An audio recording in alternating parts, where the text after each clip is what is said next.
So we've got our capacitor, and let's set about finding the potential in between the plates of that capacitor. So we'll start with our expression for potential as it relates to electric field, which is that delta V,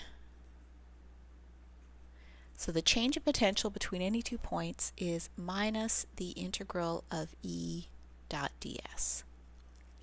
E is our electric field vector, which we know is Q over epsilon naught times A, from positive to negative. You could also write it in terms of the charge density. E is equal to sigma over epsilon naught, from the positive plate to the negative plate. So that's okay too. Either expression is fine, they're equivalent. So the next thing we'd like to deal with is our dot product. We know that for a scalar product, A dot B, that's equal to the magnitude of A times the magnitude of B times the cosine of the angle between the two vectors. So this is minus the integral of the magnitude of the electric field times the magnitude of ds times the cosine of the angle between those two vectors. Okay, this is a pretty good time to talk about ds and s and what do we mean by those things. So our s is a position vector, and it's the position relative to the negative plate. Okay, so let's write that down. S is position relative to negative plate. And the reason we're saying that is because we've taken the reference point that V is equal to 0 at the negative plate. So if we were to draw an axis on here, we would draw a line down here.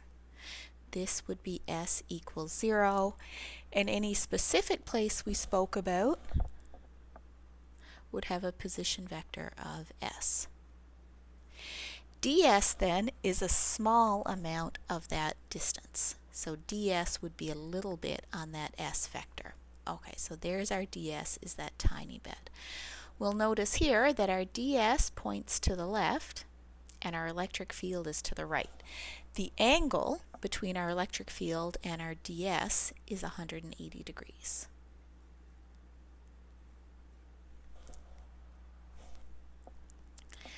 So that gives us minus the integral. Rather than write these with the absolute value signs, I'll just write ds. It means the same thing.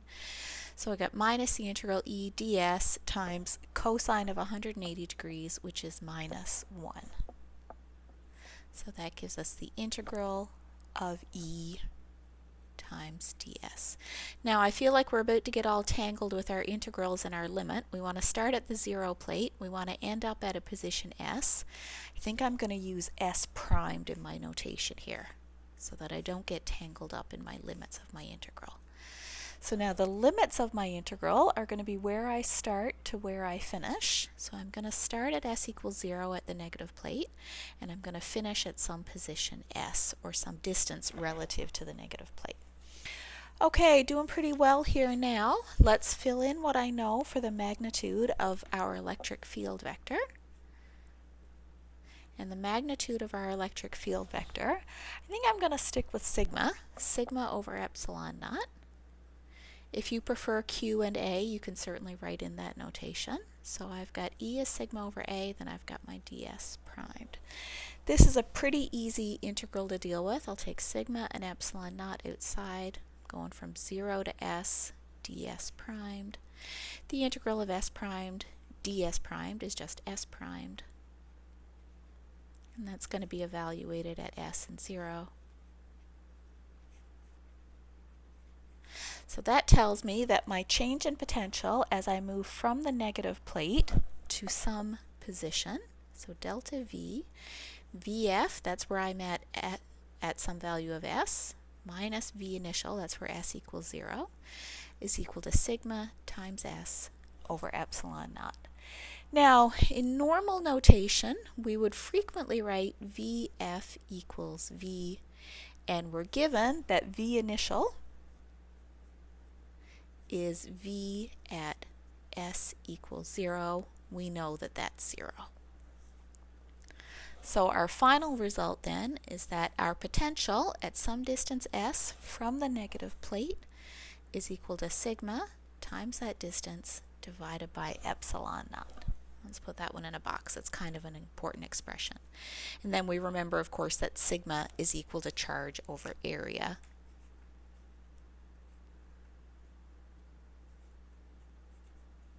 Is the charge density, the area charge density.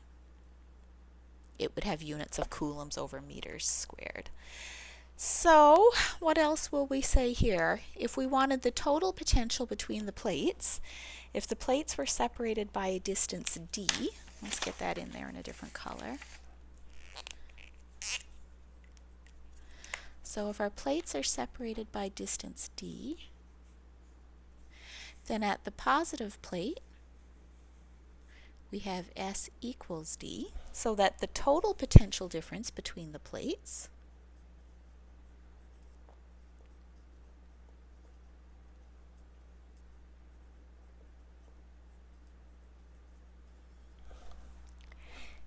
is equal to V, where S is equal to D. We've gone the full distance from the negative plate, sigma times D over epsilon naught. So that's the total potential difference between two plates of a capacitor.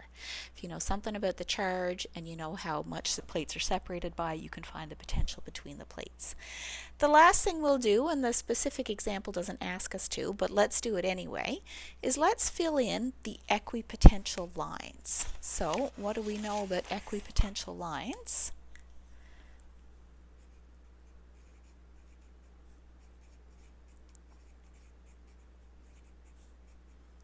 Equipotential lines are lines along which the potential is constant. So lines that show constant V.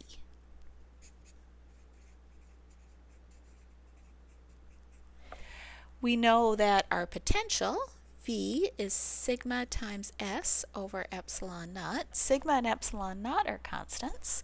So anywhere S is a constant, V will be constant. And this refers to in a parallel plate capacitor. Other geometries could be different. So our equipotential lines between a capacitor, those equipotential lines must have a constant distance x.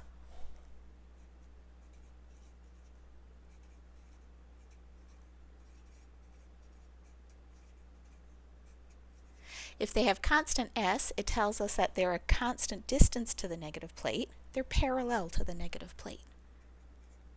Parallel to negative plate. Okay, let's draw those in. So my first line parallel to the negative plate, I could write just at the negative plate. That would be our V equals 0 line. The next line we'll draw a little ways over. And the next one will be a little ways over further, and then further, and then further. When we draw these equipotential lines, they're always evenly spaced in potential, and for a capacitor, they're also evenly spaced in distance. So these purple dotted lines are our equipotential lines. They're evenly spaced in potential.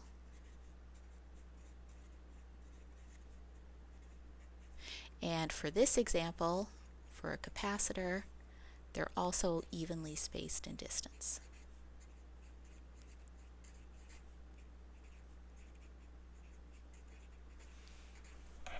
So that takes us pretty thoroughly through the potential in a capacitor.